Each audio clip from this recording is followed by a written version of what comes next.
Welcome, superhero. Your heart is in the right place. I am Bridget Fonger. I wrote a book called Superhero of Love, Heal Your Broken Heart and Then Go Save the World. In this second season of the Superhero of Love podcast, I'm gathering tips from thought leaders about how we can unpandemicize our hearts, heal the effects of the pandemic on our hearts, and love and be loved more than ever before. So, let's get this heart party started. Welcome. Welcome, superheroes. We are here with two giant, profound superheroes of love who have two of the giantest hearts on the planet Earth. And their names are Patti Pagliei Simpson and John Simpson. And full disclosure, I've known John Simpson almost all of my life. Yeah. John, for 50 years. Oh my God, you're right. That is right.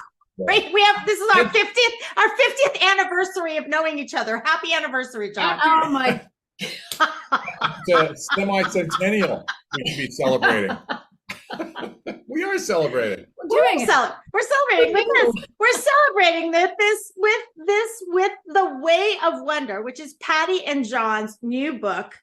Yeah. Which we're going to start talking about in a second, but we got to rattle through a lot of other things really quickly here because I need to give you context about how giant superheroes of love they are. So first of all, Patti started a line of jewelry, which I'm sure in the course of this interview you'll talk about it a little bit, and she talks about it in her book, but it's called Waxing Poetic, and you can find it. Right now, you can Google waxingpoetic.com and go to the website and see how extraordinary and beautiful it is.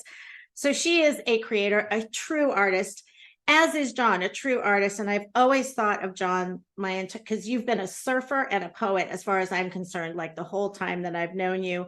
So both of you, and Patti I've known as long. How long have you guys been married? How long have you guys been together?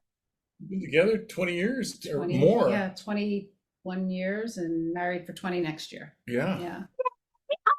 So I've known Patti that long.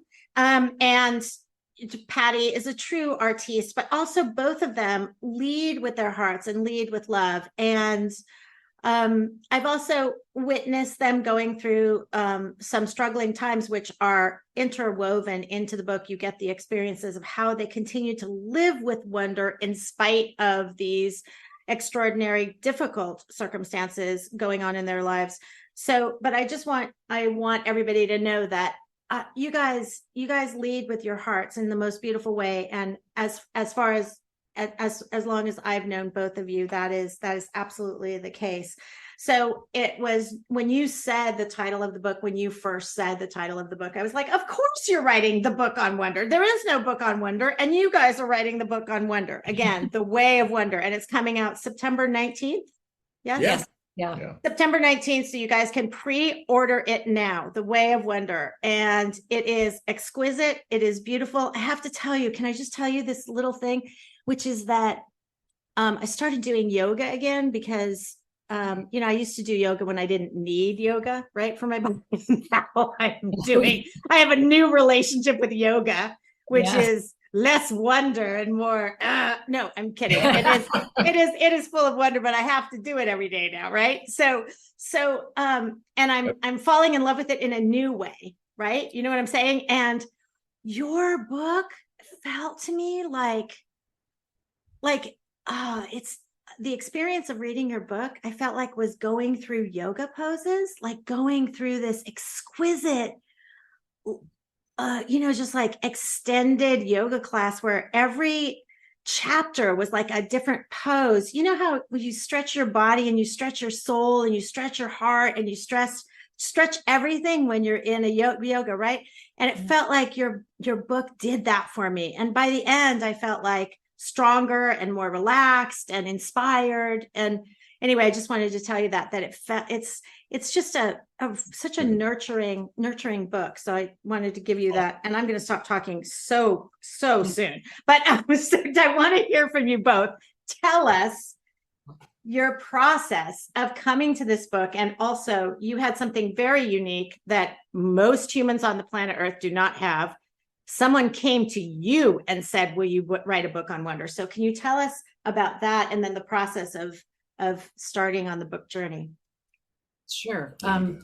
first, I just want to say thank you for that beautiful experience of the book, because it's the only other person that's really read this book is my sister. Ah, We're kind of slow to like the promotional sort of cycle with the book. But the material's been with us for over 20 years because we've been writing for a long, long time.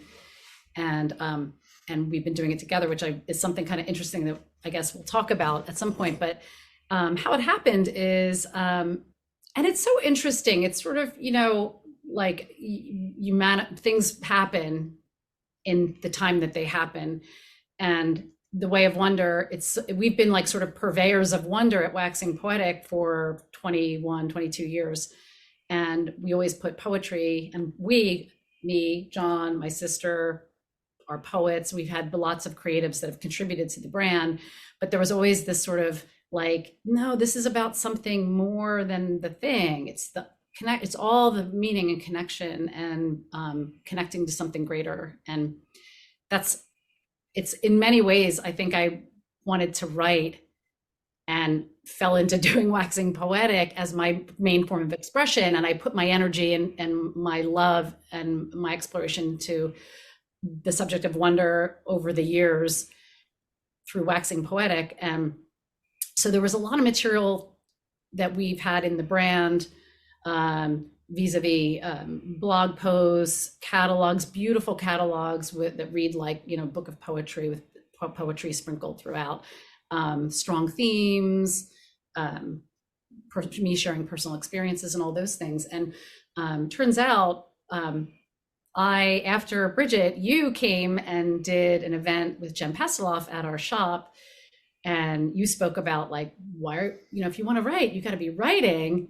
And that's when I was like, I've been writing, but I sort of like, I've always had this, idea that and John and I talk all the time about lots of ideas come, the bells ring, and we're like, ooh, answer that one. That's a good one. Like, have to write a book. And so I started actually culling the material from Waxing Poetic into a book of poetry, maybe like 3 years pre-pandemic, something like that. And then you came up and did the event. I don't know what that was, 2018, 2000. Do you remember? 2019. It was out. Yeah. And that really like kind of lit me to kind of push it a little bit. And it's kind of, this is sort of the weird serendipitous way that it happened. Do you know Linda Sievertson? Yes. I met, okay, so I've known her for years, many years. So oh my God. She's fantastic book mama, and she leads retreats, and she has a fantastic podcast. I just love her voice, and I love her interview style. And John does also. Yeah, she's amazing. And so as we're, thinking about writing memoir, we're listening to her podcast, and I said to John, I'm feeling the pull to like do a retreat with Linda. Yeah. And, can I do that? And I'm running the companies and doing all this, the other work that we do. And John said, if you really want to do it, yeah, I'll do it. And so I did that. And literally like the week or so after we started, a publisher came to us. It was sort of just like get into action and then be open to see what happens. And that's sort of exactly what happened. I mean, in many ways we were in action because we were writing the whole time and working together, editing Waxing Poetic's storytelling. But then this publisher, who is a fan of Waxing Poetic, wrote a nice email to my sister, and my sister gave it to us. And my sister said, this publisher reached out to us. She wants to know if you want to write a book. And I was like, okay, let's take that meeting. Mm-hmm. So we take the meeting, and she said, I love your poetry, is so rich, and I see the interaction in your brand, you have a community and everything. And I think that, and they specialize, Quarto Press, Rock Point Publishing, they specialize in beautiful books for the gift market, hardcover, full color, embossed, lovely. She said, we're thinking, like, would you consider writing a book about wonder? Oh. And we were like, okay, we'll get back to you on that. Mm. Oh my gosh. Like, wonder. This is fantastic. It's like the thing you've been like seeking is kind of coming back and looking for you. And that is the truth. That's how it happened. And we got into a contract, like, month and a half, got an agent with Jen Pasloff's help, and signed the contract, and then we started the endeavor of writing this book, and that's kind of how it's. God, it's so exciting. I love that you take action and things come to you. I just love that, because sometimes people miss and they get frozen at the not taking action and the fear, or one of the things that you mentioned in your book, doubt. I love how you call doubt the shyster, right? So especially with creative things, I feel like people have doubt, like, oh no, other people write books, other people do that. Right. Absolutely. And I remember when you did the event at our shop, you were fielding some questions for people that were not, it's sort of like you've got, everybody can do this if you do it authentically, right? But you have to be in action. You have to be doing it. Yeah. And even though maybe I wanted to write more long form, what presented itself was like writing on the back of, editing things this small, and bigger stories about these things. And that's sort of how it happened for me. But I noticed with many of my friends, so many people, I would say maybe, gosh, if I had to put a figure out there, maybe 80% of people, I don't know, how many percent of people do you think have a book in them? Oh, yeah. No, you're going to, as soon as you go to start doing book events, people are going to say, oh, you're going to be blown away by how many people come out of the woodwork to tell you that they have book ideas. Yeah. And my answer is always, I used to indulge a full-on conversation, and now it's just really short answer, which is, so are you writing? Right. Yeah. So I'm talking that piece of video, and we got to put that back out there is like really chestnut of wisdom, because it's really that simple almost to just start.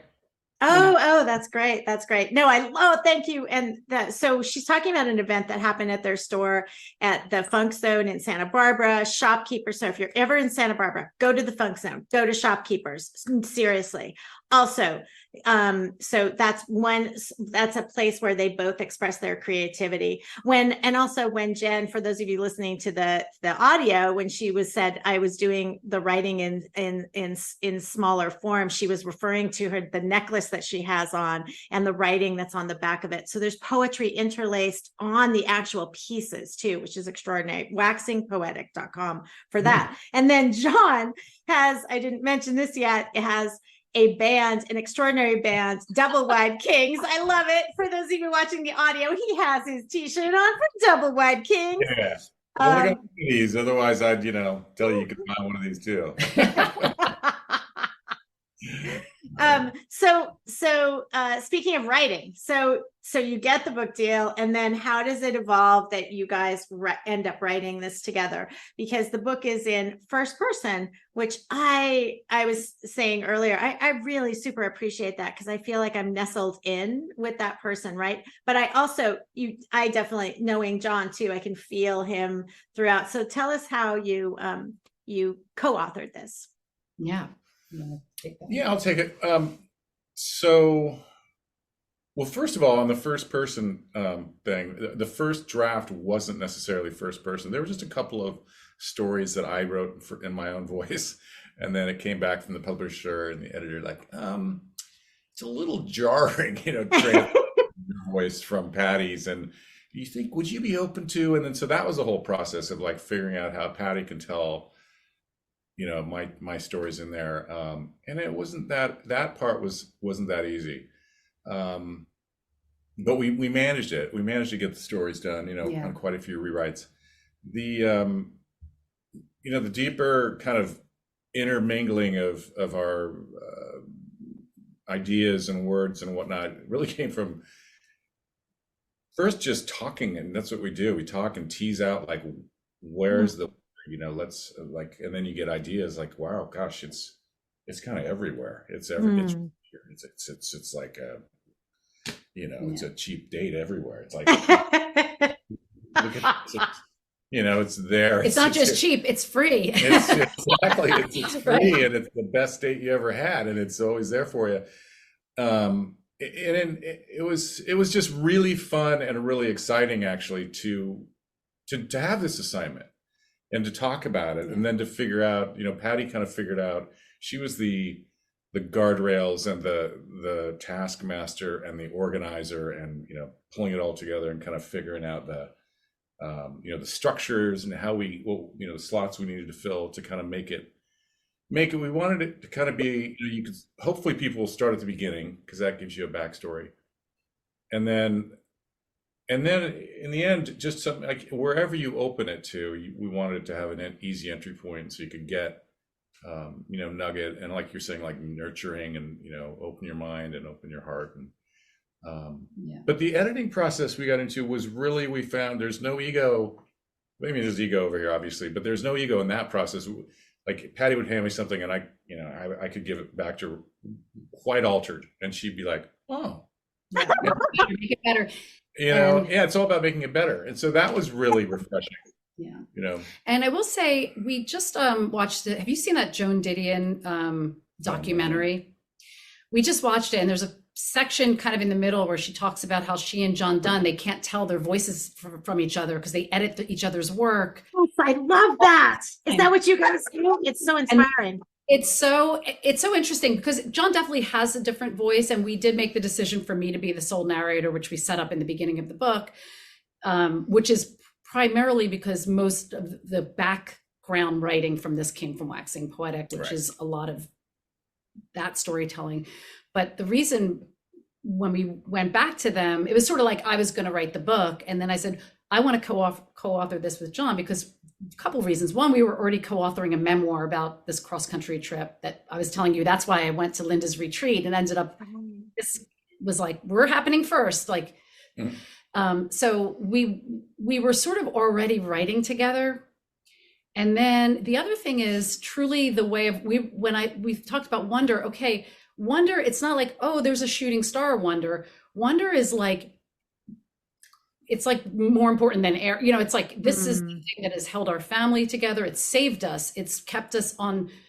It's been the lantern in the dark for us more times, all the time. Right. So it's sort of like, it's not a soul experience for me. And I was like, we have to do this together, babe. Like, let's do it. And it's really kind of, it's challenging because it's sort of like, if it's the I voice, like if there are a couple stories that he's telling, and it's sort of like, we want the reader to go gently into like John land, which is he's much more of a kind of like a beat, his poetic is different than mine, but it's beautiful, it's beautiful. So we found a way to kind of, that we hope like the reader won't be completely like, what the heck is this? But we had a great editor, and the publisher, they gave us a lot of guidance to make sure that we would, have everything would feel cohesive with two voices kind of contributing that way.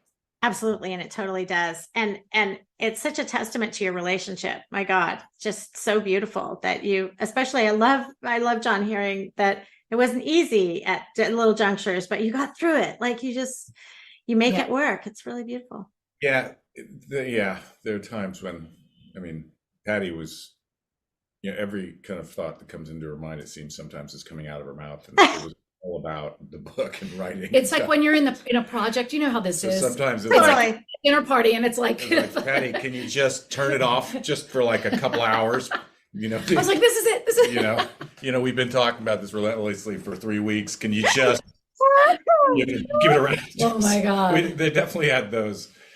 We did get through it. There were things to get through for sure. Yeah. So, and when you're on a deadline's the best. Yeah.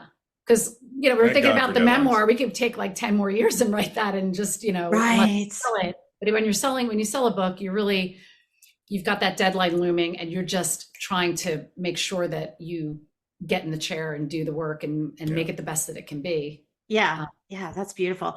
I wanted to give a shout out to everybody to also follow you on Instagram. I'm going to have 1.7 million links for these guys because they're so creative. They've got their hands into every creative and love pot that there is.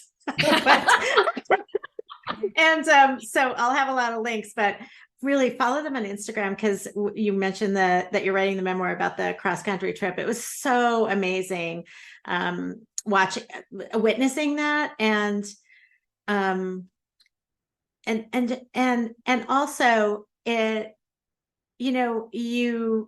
so there are a couple of life events that you talk about in the book, and you just mentioned the challenging times. So one of them is your getting through cancer and coming through to the other side cancer free. And then the one where I was kind of seeing you guys more frequently around when Lulu had a brain tumor. And I remember that you were planning on moving to Spain, right? When she got the diagnosis, is that right? Yeah. So we've just done an exploratory trip. So And, 2016, yeah. we started the year with me in 2016 was chemo, and then we ended the year with Lulu in having brain surgery. So that was that year. But it wasn't a tumor, But- by the way. It was a hemorrhage. Okay. To be removed either way. So Yeah. Right. There was the cancer, yeah, and we were gonna. I came through that, and that was important for John as a witness, like, and also writing together. It's like the stories are shared when you're going through these things and you live with somebody. So it makes perfect sense to write them together in that way. But when we got through that, and we had a very tumultuous several years at Waxing Poetic before I got sick, which is I write about it in the book, how that happened. And anybody who has had this, and I'm very sorry, everybody's been touched by this in many ways. If you've had it, you've had cancer, or you have a friend, or it just rocks your work, it changes your life. And sometimes you're a participant in it in a way that you don't even understand until you slow down enough to witness what just happened. Whoa, that just happened. So yeah, Waxing, we were having a really, really difficult time. We sort of lost our way, and I wasn't really listening to myself. I wasn't honoring my intuition, and the things that were joyful for me in the beginning became less joyful. I ended up getting sick. And then Lulu and then after I got through cancer, my family they're like, yes, Mom, like John's like, you want to go live in Europe for a year? Let's do it. Let's just put everything in storage, because I just got this new lease on life, right? And Yes. That's how you feel. You're just like, I want to live. yeah. yes, I want to live. yes. And I'm not going to like play these games. And I've realized I've been in this construct, and that's a big piece of this wonder as a way out of that, because you don't even realize that you're conforming, or you're being led into something that really isn't for you.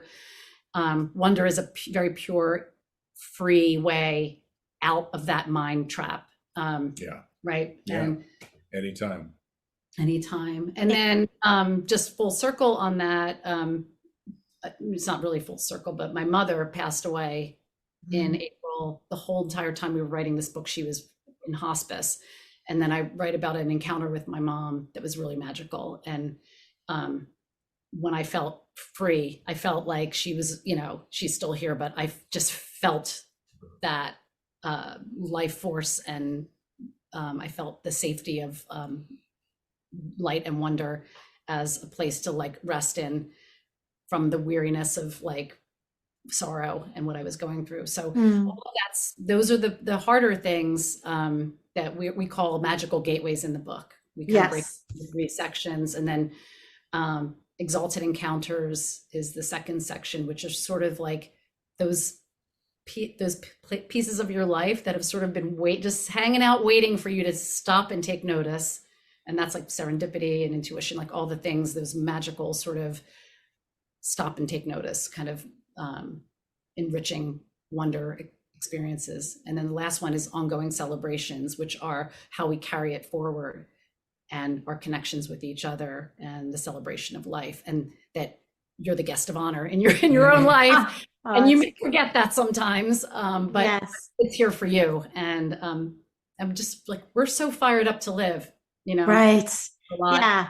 I feel like you guys were fired up to live before you went through these hard times, but then the hard times came, and it was like an exalted version of that, right?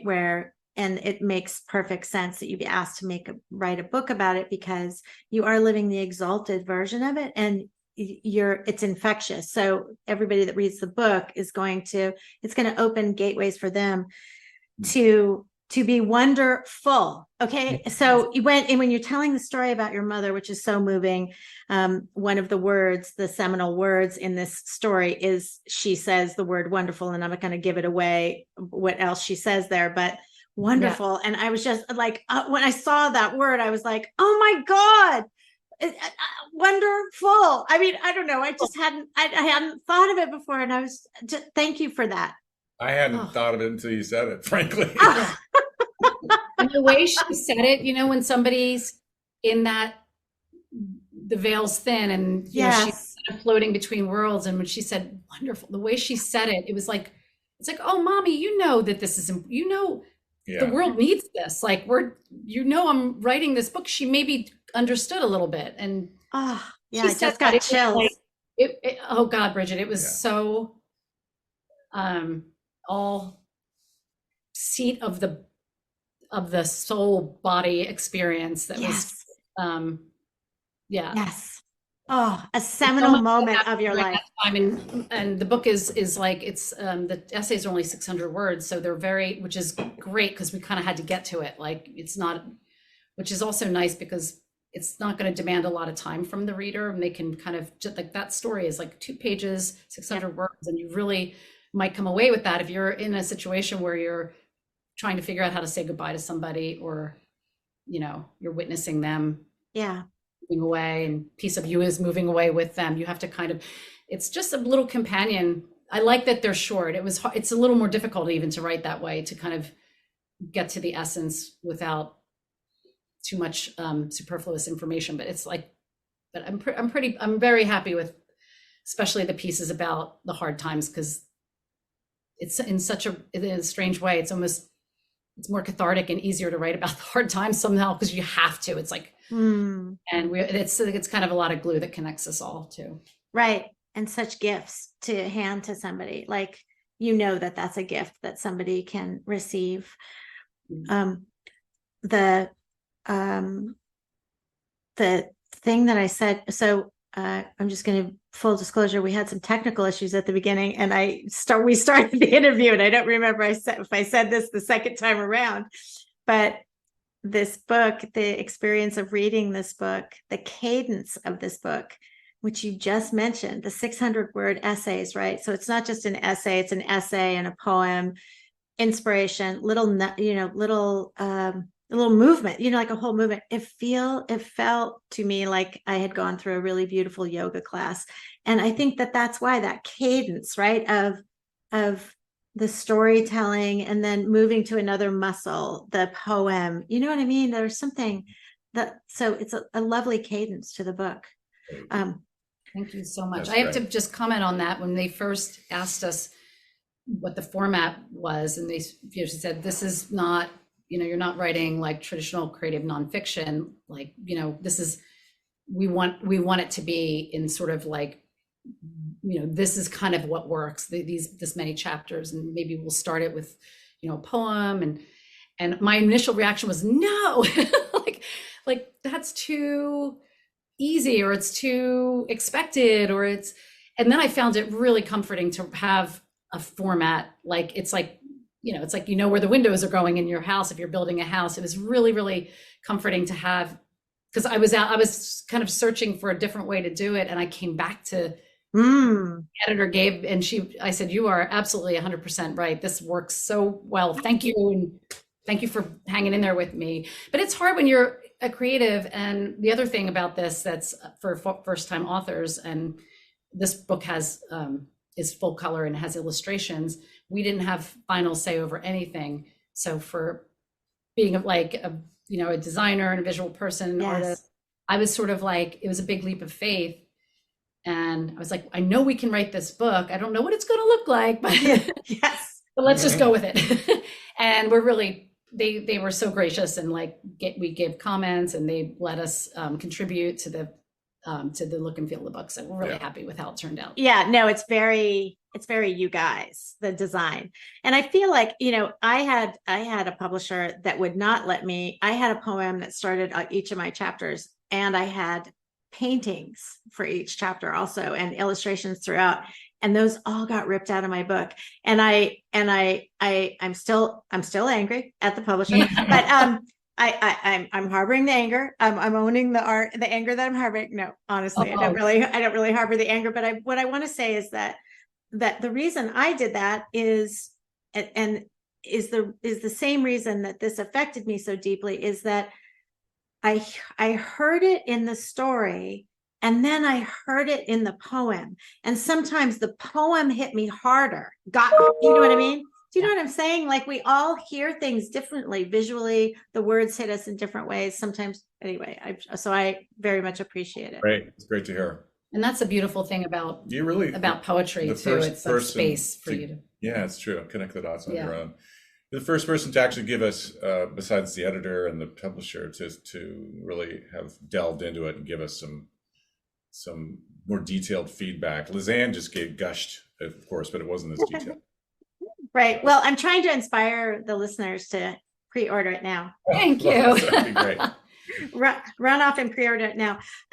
When you talk about not to swing us back to something that you covered, but the difficult times and your cancer battle, you mentioned a mutual friend of ours, Kira, saying that thing about the nub, and it's just uncanny. And I want to talk about synchronicities after this, so don't let me forget that. But uncanny synchronicities, like the day that I read that piece, I had a conversation with somebody and they said the word nub, and like, you don't hear that word very often. But can you talk about that? And I feel like there's some jewel that should be shared here for some reason about that. There's something that was when we were writing this book and we're talking about wonder, and it's like, it's like, how does something like this fit into the scope of wonder? And all of it came through, it's like, it's your experience with the story and the experience and what happens. And so I just wanted to say that because this is a story about breast cancer, and specifically about our mutual friend, Kira, who had breast cancer before I did. And so I tell the story of, how beautiful she was. She really was just, a very different form of herself, almost like a pruned rose bush, right? Yes. It doesn't look like it does when it's blooming, right? But it's still the energy, the life force is still in there. And oftentimes, like, those extra branches and leaves something has to go, right? To make it, to concentrate that energy back where it belongs so it can bloom again, new and bigger and better and stronger. And that's basically the metaphor of the story. But Kira, when I was getting ready to go through chemo, when I first got diagnosed, and I said, what is it like? And she said, it's like you're a nub of yourself. And it always stayed with me. I was like, a nub? Because that's such an interesting choice of words. Like, and it's so, I remember seeing her, and she was like, it was so true. She she's very slight, and she's a, slender person. She was real thin, and, she cool bandana on her head. And, she just, she looked so beautiful. And I was like, a nub. I was like, that's actually, she's a darn good looking nub. Like, that's the essential thing. It's like, so there's all this stuff that we concern ourselves with. And I think, like, everybody going through the pandemic, that's something we all went through, right? Think about all the things we lost. It's sort of like that. What is the most essential? That's the nub. And I thought that was such a good thing to put into the book, because I know we have a lot of sisters and some brothers that have had breast cancer, that appreciate that metaphor. Yes. And to know that you will bloom again, you will. And it's sometimes a very necessary thing to go through. Why you wouldn't wish it. I say this in the little essay, you don't ever want to wish that you get cancer. Right. But if you have it, you will discover that magical source, that the nub of who you are. And I think that that's something, there's something just so rich about that little word. And I love Kira when she said that, it stuck with me. And then I reached out to her, I said, I'm writing this book. Can I tell the nub story? And she was like, yeah, tell the nub story. So the nub's in there. It's a jewel. It really is a jewel. And I'm so glad you mentioned the pandemic, because that's one of the themes of this season of the podcast, is because all of our hearts got beaten up in some way during the pandemic, and we're trying to become conscious of them so we can heal them, right? So you guys, though, were in the process of writing this book during the pandemic, right? It actually came a little later. I mean, 20 depends on what you consider the end of the pandemic. Right. Are we still in it? Yes. Yeah. End of 21.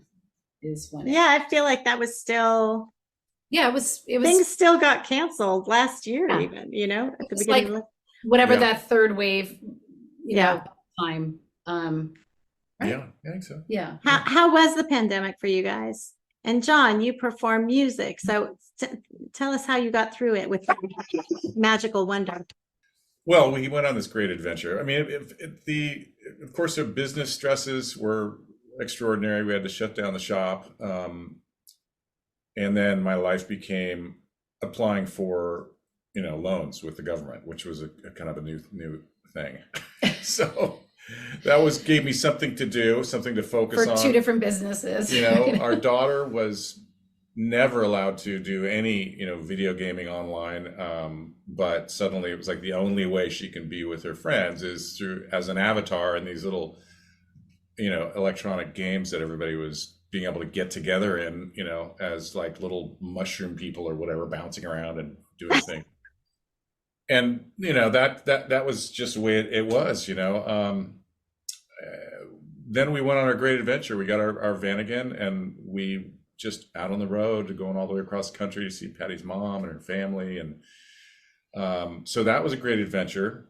And then settling back in. Yeah. And, our businesses survived. It was tough, but, nobody got horribly ill. I mean, I think it was a lot harder on other people. My 88-year-old, now she's 88-year-old mother, she was absolutely fine. So I think we got through it pretty. Yeah. So we didn't stay. The trip he's talking about is really what the memoir that we're writing about is, just hitting the road during, it was 5 days after George Floyd got murdered. We packed up our van again with surfboards on top and drove through the country. And actually, it was really one of our telling and first- interesting what happened. Speaking of the band, I noticed I didn't talk about them at all. One of the first stops on the road trip went up to Lake Tahoe and stayed at this guy's place, and the band performed for this group of people outside, of course, on the porch. Yes. And then that's where we took a right and went across the country, because Patti's sister made the call and said, "You better come home, or you might never see mom again," which was She's really declined. Yeah.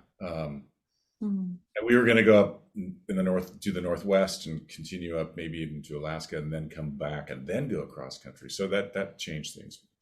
But then when I got back, I mean, the boys, we were rehearsing. We had gigs, outdoor gigs, no indoor gigs, but always outdoor. So it wasn't a complete shutdown. And of course, I mean, if you're a performer, that's the only way you're making a living. I think it was catastrophic, So, but again, I think there were loans for most people who figured out how to get them. So, well, I feel like you guys also had exercised the muscles of staying in wonder through trials and tribulations. Like, you know what I mean? That's another good reason why this book is a little handy manual to walk through life, and with a little bit more strength, and some tools. You have a lot of tools and tips in here that can help people walk through difficult times and not difficult times. Just yeah. And it's not all about difficult times. I want to say that. yeah. And just a side note real quick, and we don't pretend to be to have it wired, accessing wonder all the time. I could be it could be a lockdown in my head about concerns I have, and it's very hard to get out of it for me. So we're just students and trying to get there like everybody, but we know for a fact it's really easy to get there. Yeah. It's just, you got to kind of slip out the side door of the busy mind. There's you gotta do whatever you can. Getting outside and just getting to nature is the easiest way, I think. Yeah. Yesterday I was having one of those super, super stressful day, and I just made it's so hot here these days, right? But I made myself walk out and take off my shoes and put my feet on the grass in the backyard. And oh my God, it was transformative. It's that simple. Yeah. You get the ions from right? It's like earthing. Yeah, like earthing. Right. Exactly. I was like, I'd read so many articles about it, and I was like, See, but I was so happy that I thought of it. Like I made myself get up from my desk, walk out there. I don't usually do that. So it's, you know what I mean? Like you said, John, right? Side door. It's right there. Just slip out the side door. Like that's your yummy, delicious life. We all think waiting we have there to, for you, check right? what's going on over here all the time. It's like, no, get outside, just commune with a leaf, commune with anything. Wait, get out of the mind trap. Take a minute, put your hand on a tree, look at the bee, look at just anything. Look at the bee. When we went cross country, Bridget, that was one kind of idea that we brought with us with full conviction that we're absolutely living in a construct that is not the only way to live, right? Like there are a lot of ways to live, and if you can leave and go see other ways and go experience people and live with very few things for a little while and just know that, come back and then do it by choice. Like don't feel like you need all of this, and because that drives a lot of the anxiety, a lot of our isolation, and our anxiety. It's like we're all sort of it's great, social media is great, we can all stay connected and that's wonderful, but it's also, we used to do things in person, like when we're meeting all strangers, we're all sharing things and people are taking their masks off because they're desperate for connection. Yes. And that's the it's like people like us, okay, we can stay in this house quarantined for 2.5 months, or we can have a summer with our 12-year-old and like go live in a van for 2.5 months and see what that's like, and just live outside. And I just wanted to share that because I know a lot of people want to do that and some people feel like they can't, or there's some things holding you back from really doing the thing that you want to do. And that's the piece, that neglected part of ourselves that when when you're in wonder, it feels new, it feels fresh, it feels, there's the hairs on your neck stand, it feels exciting. And not, life isn't always about that, but it's that it's a break, it's a shift from, you're stuck, and when you feel, there's another essay called The Rut that's about being a rut and how it's good if you're a seed, right? If you've fallen into one, know that you have the germ to do something with that. But it's up to us to live our lives, and we're going through radical change right now in this country, in the world, and the existential threat and all the things that are happening. And like the world needs us to live like this, because if you can live in wonder, if you can access wonder, then all of a sudden your imagination becomes richer and you see more possibility. And that person that you were judging, now you're like, you're asking questions with curiosity instead of judging. That's what wonder can do for you. But it's like you have to make that commitment to yourself. Like you could be like tediously washing your dishes and all angry at the world, or you could just start tripping out on the bubbles and like that's going to save your night and make you like a kinder spouse or a better mother or a better friend, or like that. Those little shifts sometimes is something that we've discovered really can save you from. Okay, that's a t-shirt. You got to make Way of Wonder bubble t-shirts, please. I want to something. This is something that is a quote from your book that is John. As soon as John said something, I thought of it, and then you just nailed it too. But I have to read this. We should never underestimate or take for granted how the course of our lives can change entirely, beautifully, and boldly by the simplest encounter. And John said something that made me remember that. So I had to go look for that quote. And then you just described, that was what your Vanagon, cross country thing, right? You had so many beautiful encounters. Can you tell us about one of your favorite encounters? I know there's a book coming in the future, but can you give us a little teaser and tell us what one of your favorite encounters was? I always remember, the good stories, and usually there's some darkness in there. But maybe Patti, you should choose one. Yeah, the Dark, most- darkness and light. I have Yeah. there's so many, but we were in Arches National Park, and we get there, and this is like that's good. this was That's such a fun. I wrote like just the first draft of this chapter, and it was so fun to write. And I hear this like like a Stairway to Heaven, and and I'm holding it like a violin. Now she's playing this like like a cello. like a A cello, cello. Oh, electric one. It's like a stick with like a, yeah. Yeah. and I hear them, and they've got a big rig, we're in this like, 1988, 89 van again with a pop top, like hippie mobile. And they're in this really cool, setup with lights, and they've got the big awning and everything, and little generator for their musical instruments. And it was just so trippy. It was so wonderful that night. And then the next day, and I'm like, oh, maybe we'll meet them. And it's weird still. It's the pandemic. So people are afraid of each other. We're like, it's like The Last of Us, kind of like, not that bad. But we're afraid of each other. It's like, oh, can we do this? And they invited us over, and with these squirrel divers, these we squirrel met divers. these squirrel divers that is that flying were, squirrels. No, what? Jump off of like buildings and stuff with the little wing suits Oh, and then they pull their parachute at the last minute. There's Yes. this group of young like squirrel 30-year-old divers. they're always doing Yeah. jumping jacks and doing all kinds of things to get in shape. They're just hilarious. And they pulled up. They didn't have a spot, so we let them stay. Like we made space in our, because they stayed campsites were all full with then. us, and- yeah. So it turns Aw. so the squirrel divers, the Simpson clan, and this lovely couple with the electric cello, we jammed that night.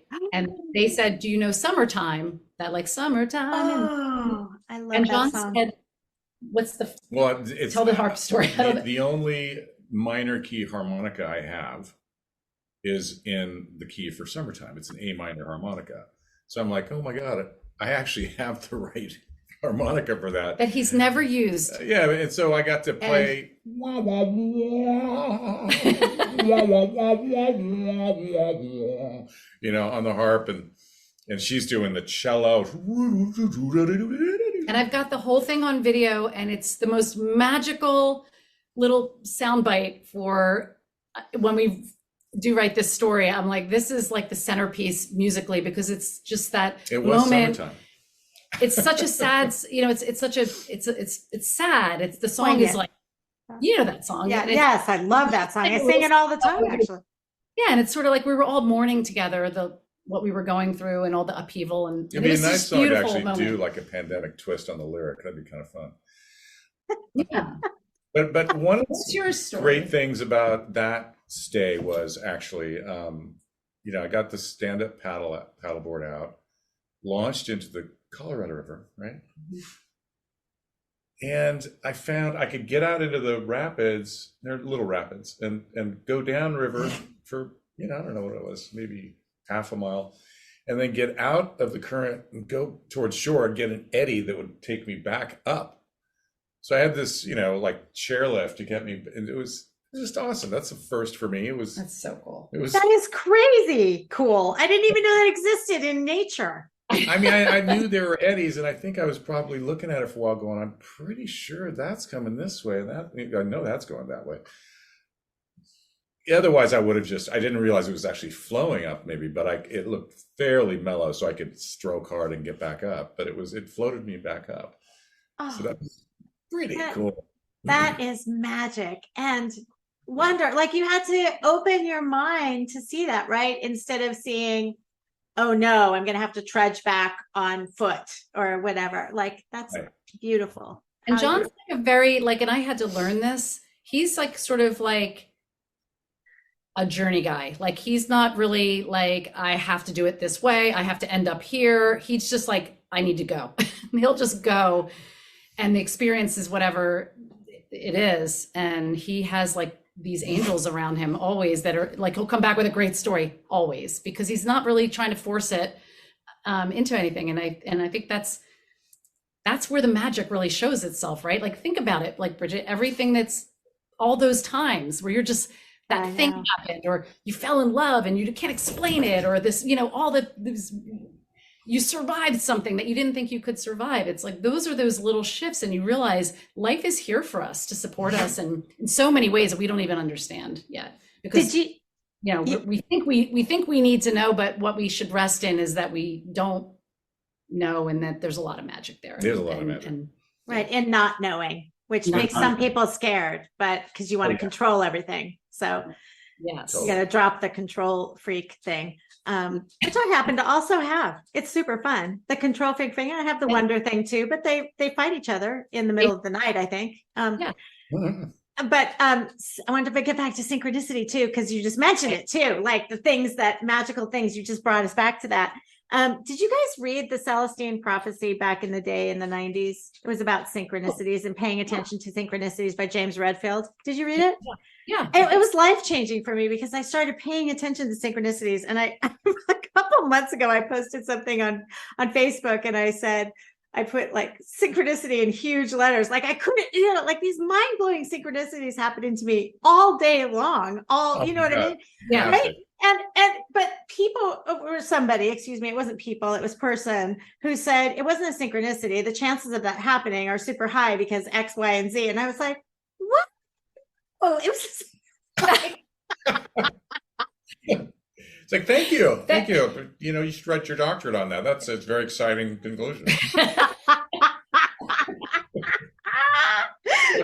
I just love the concept of synchronicities and paying attention. And I feel like even if you don't believe in God or you don't believe in the divine, or most people can believe in nature or whatever, and how, I don't know, the flow of life coming together. And it feels like, I don't know, it feels like your book is a little bit of a reminder of that too. Like pay attention and open your eyes to that wonderful, And it's wonderful thing right in front of you. What you were saying, like, it's not, you don't have to, wonders, like, it's like, you could be like, you could say it's power of now, or it's like Buddhism, Zen, or it's mindfulness. And somebody might say, well, I'm not Buddhist, but wonder's there for you too. It doesn't matter what you are. It's like completely agnostic. It does not, wonders right for all of us, which is, it's the thread, it's the invisible thread between that's there, that shift available. And you could call it whatever, like people call intuition many things too, right? Like a sense, or, yes, voice, a whisper. I think wonder is that's a way, it's a very easy way to just, like, you don't have to think about anything that you're prescribing to. It's just, no, wonder. That's free and easy. I have to read a poem that you have in here that dovetails with what we were just talking about. This is on an invitation. So I love how you write it, an invitation to, and this is an invitation to each rare occasion. And the poem that is with it is, hold close, darling, everything, this place, this scene, these beautiful characters. As the moment slides away, another draws in, another. Oh, yes, another. This miracle. That is so beautiful, and a beautiful ode to synchronicities, I might say. And thank you for that. Thank you for all of these jewels in here. So you guys pre-order this book. Again, The Way of Wonder. Oh, I need to hold it up. Here it is. Yes, The Way of Wonder. And I will include in the podcast notes also a picture of the cover, which is so exquisitely beautiful. I'm so happy that you guys have this. You are touching the world in a lot of ways with your businesses that you do. And John, I didn't even mention this. So John, also at the beginning of his professional career, I feel like you have always been a master of wonder, because you knew what toys, John brought togs to the masses, right?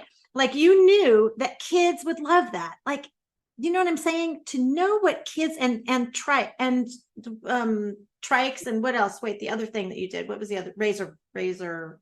Oh yeah, I was involved in Razor a little bit. The Razor scooter phenomenon. Phenomenon. Da, da, da, da, da. Anyway, and the Pog phenomenon. That was a phenomenon. The funnest of which was really working with my cousin and a couple of other animators that were animating for Ren and Stimpy and coming up with these wonderful, wacky characters to put on our little discs of cardboard. Yes. That was so much fun. I was in business with my brother, and then the whole thing came to a screeching halt in the US, and we got introduced in France. And so suddenly we're flying to France and Switzerland, doing all of our business over there. And what a blast that was. Oh my gosh. So it was a really, really fun ride. Yeah. Yeah, and we had a lot of fun doing that. That was a joy. And this happened. Yeah, I mean, I was banging nails, helping a buddy build a house in Hawaii, and then noticed that, I mean, it was a Hawaiian phenomenon, if anybody knows. And then I had to come, my dad died suddenly. I had to come back for his funeral. Didn't have to, I came back for his funeral. And it turns out one person was already marketing them in Newport Beach. And I looked at my family, I said, whoa, this is going to go ballistic. You don't understand. Like, it's everywhere in Hawaii. And they were all like, yeah, I wouldn't shut up about it. You know, really? Okay, yeah, whatever. And then 2 weeks later, my sister called me and she said, John, the kids are lining up down the block outside the one store that's selling these. And I said, I know, I'm already putting it together, a line of designs. I'm all over this. She said, oh, it's going to be incredible. So anyway, So she cool. got in business with her, Yeah. and then my brother, I got my brother involved, and my other sister, she got involved. You know, Perry, and Amy, and Jennifer, we were all on board. It was really, really fun. Yeah. But before that, I knew I was entrepreneurial, but I didn't have any great plans. So it was really a beautiful, lucky break, and if you know, or it was just wonder coming to the rescue. Yeah, and trusting like that, So, that maybe if, you know, you could have gone into, you know, finance or had a, you know, a blue collar job or something that you maybe, like we talk about, like finding yourself in a place that really doesn't feel like you, but it requires a certain trust, and then listening, paying attention. And some people have it in spades, like this guy, like, Yes. right? Yes. And some Absolutely. of us control, and but John is receptor to, like, he's so open. You know this, Bridget, you've known him. Yes. I have, like, Yes. he's Like- beautiful. He just things, ideas want to, like birds, like they want to just land on this guy. Yes, yes, please take me to the masses. I'm a little baby inspiration, bit of inspiration. That's yes, your portrait would have a little bluebird over you, to the right of your shoulder. I was just looking to see if we have your book in here, but I think it's on my nightstand. Oh, your nightstand. That's so sweet. Well, You're one of our angels. thank We're you again. Oh yeah, thank you for that. They had this beautiful event at their store, Shopkeepers in Santa Barbara, for the event, and Jen Pasteloff and I were interviewed by Patti, and Patti, you were so good. That was magical. Thank you for that. Forever, thank you for that. But thank you guys so much for sharing your hearts today, and for sharing your wonder inspiration. And you are both wonderful, and I am so happy that you're in my life, and I'm so happy that we had this conversation so that we can inspire the masses to order your book and read it as soon as it comes. Thank you. Bridget, you're so Thank you, our lovely. wonderful friend. We love you so much. Thank you so much, Bridget. I love you. Thank you, Patti and John, for leading us to the way of wonder. If you loved this idea, I hope you did. Please go wherever you order your books, whether it's an independent bookseller or wherever you find your books. Please go check out and order now The Way of Wonder. You will love it. And check your podcast notes for all the other ways that you can find Patti and John. And if you liked this podcast, please go rate and review it, subscribe to it, tell every single soul that you know about it, and come again. Thanks for coming, superhero.